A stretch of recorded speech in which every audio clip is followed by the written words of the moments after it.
Unlike most of the videos I've made so far, this one's going to be about my OCs and the characters that I have created and the world that they live in. This will be a little weird and maybe confusing to some people, but I really hope you guys enjoy it.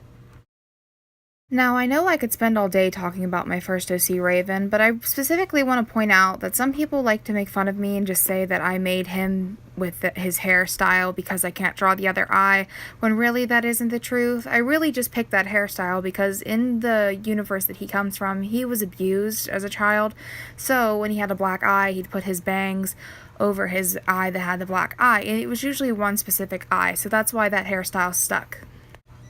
Moving on from Raven to Raven's kids, Raven has 26 of them with his husband Shoka, who's owned by a friend of mine. Now, they all have their own unique personalities, styles, and some of them are even in their own relationships with their own children. And honestly, sometimes it's a little hard to keep track, but I love them very much, and they're each very unique, especially Alexander and Hela, the first two from the family.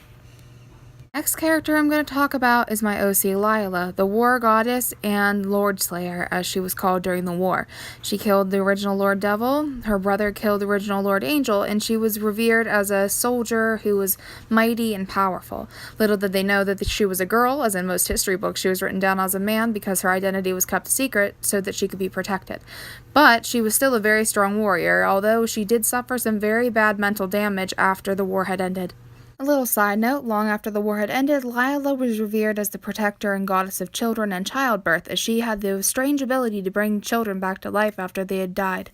I don't have a lot to say about Stalis yet, since her story is still being developed, but I do say that her eye, the one with the slit, is actually a demon eye that allows her to zoom in her focus, much like a sniper rifle scope. Last thing I want to talk about is my Time Chrysalis species, a gemstone-like species of aliens that come from the planet Tempest Mortua.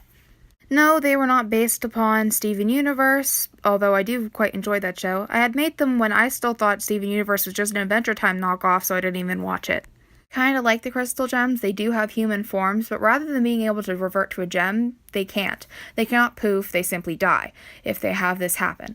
Their bones are made of really hard gemstone-like structures, and their skull, the little skull gem you see, is actually attached to their brain, while the one on their chest is attached to their heart and lungs.